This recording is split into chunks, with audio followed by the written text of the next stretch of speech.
আসসালামু আলাইকুম। আজকে আমি গ্যাসের ওভেনে, প্যানে বা ফ্রাইং প্যানে তান্দুরি চিকেন তৈরি করে আপনাদের সাথে শেয়ার করছি। তো প্রথমে ম্যারিনেটের জন্য এখানে আমি টক দই খুব ভালো করে পানি ঝরিয়ে নিয়েছিলাম। তারপরেতে দিয়ে দিচ্ছি আদা রসুনের পেস্ট। তারপর দিয়ে দিচ্ছি এখানে সর্ষের তেল।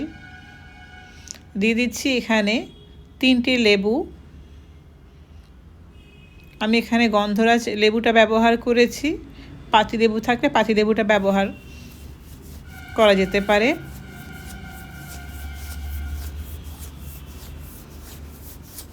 দিয়ে দিচ্ছি এখানে লবণ,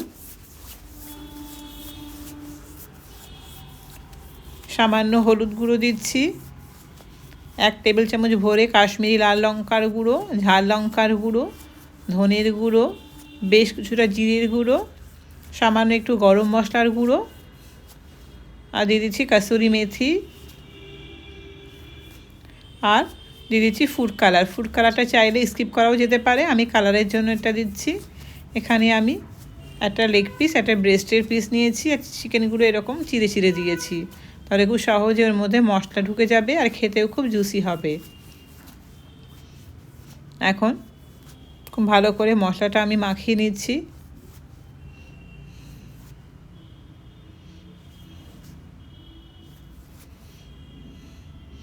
এখন চিকেনের সঙ্গে আমি মশলাটা মাখিয়ে ম্যারিনেট করে রেখে দেব। এটা আমি রাতের বেলা ম্যারিনেট করে রাখছি, হোল নাইট এটা ম্যারিনেট করে রাখবো, তাহলে এটা খুব পারফেক্ট হবে। তন্দুরি চিকেন যত বেশিক্ষণ ম্যারিনেট থাকবে তত কিন্তু বেশি জুসি হয়, টেস্টি হয়। চাইলে কম করে 1 ঘন্টাও এটা ম্যারিনেট করেও করা যেতে পারে। তো খুব ভালো করে আমি চিকেনের গায়ে মশলাগুলো মাখিয়ে নিয়েছি।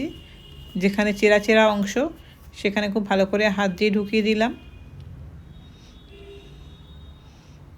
এখন আমি এটা সারা রাতের জন্য ফ্রিজের নরমালে রেখে দেব, মোটামুটি 8 থেকে 9 ঘন্টা।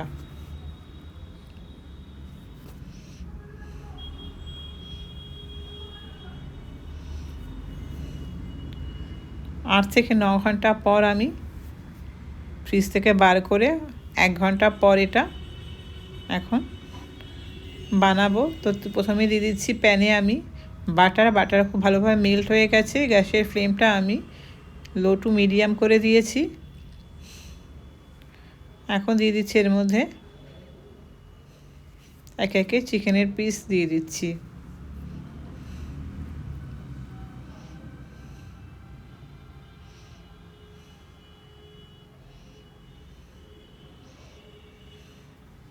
তো চিকেনটা দেওয়া হয়ে গেছে।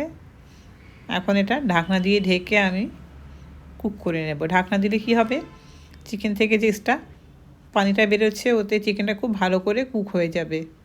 বেশ কিছুটা পানি বেরিয়েছে। এই অবস্থায় চিকেনটা আমি একটু উল্টে পাল্টে দেব, যদি দু সাইডে খুব ভালো করে সেদ্ধ হয়। আর এই সময় যদি হাই হিটে দেওয়া যায় তাহলে কিন্তু চিকেনটা ভিতর থেকে কাঁচা কাঁচা থাকবে। তো এই সময় লোতে রেখে যে এক্সট্রা পানিটা আছে সেটা দিয়ে চিকেনটা আমাকে সিদ্ধ করে নিতে হবে। তো আমি উল্টে দিয়েছি, দিয়ে আবারও এটা লো হিটেই রেখেছি। রেখে ঢাকনা দিয়ে ঢেকে আবারও 10 থেকে 12 মিনিট, প্রত্যেকটা পিঠ আমি 10 থেকে 12 মিনিট লো হিটে এটা খুব ভালো করে সিদ্ধ করে নিয়েছি। চিকেন থেকে যে এক্সট্রা পানিটা বেরিয়েছিল। এখন আমি গ্যাসের ফ্লেমটা মিডিয়ামে করে দিচ্ছি। চিকেন থেকে যে এক্সট্রা পানিটা বেরিয়েছিল সেটা দিয়ে চিকেনটা সিদ্ধ হয়ে গেছে। ম্যারিনেট করার যে মশলাগুলো ছিল সেটা আমি এখন ওপর থেকে দিয়ে দিচ্ছি।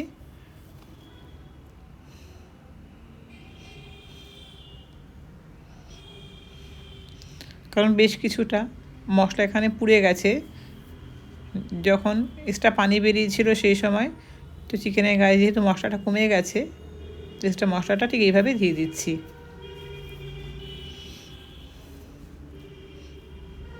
আবারও চিকেনগুলো এখন উল্টে পাল্টে দেব। এখন কিন্তু গ্যাসের ফ্লেমটা আমি একদম মিডিয়ামে রেখেছি।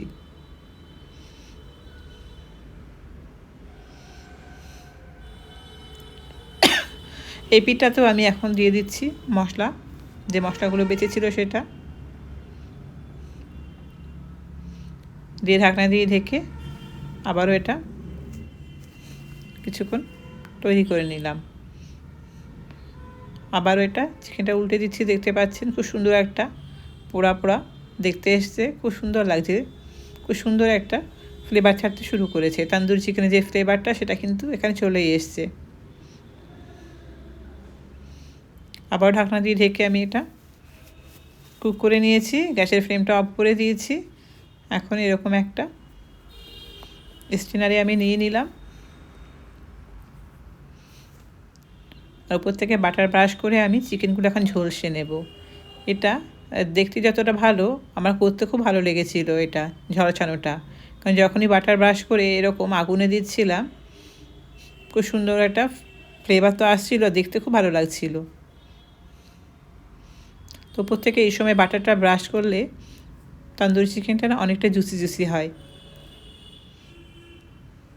এই পাশটা উল্টে দিলাম, দিয়ে ওপিসটাও আমি খুব ভালো করে ঝলসে নিচ্ছি।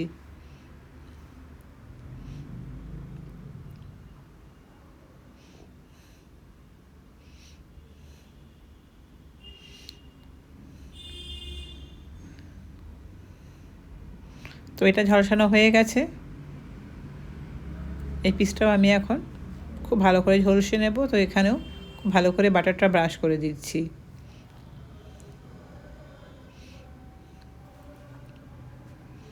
বাটারটা ব্রাশ করা হয়ে গেছে, এখন গ্যাসের ফ্লেমটা হাই দিয়ে খুব ভালো করে আমি এখন ঝলসে নেব।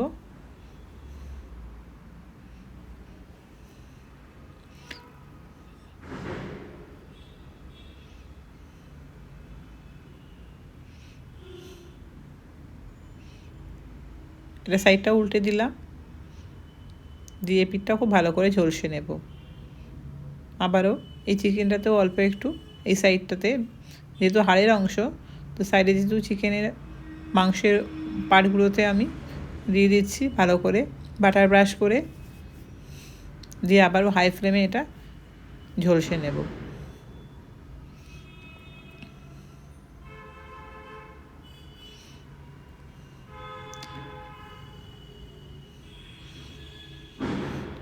তো আমার চিকেন ঝলসানো কমপ্লিট, একদম তন্দুরির যে ফ্লেভার সেটা এসছে। এখন আমি সার্ভ করে দেখাচ্ছি।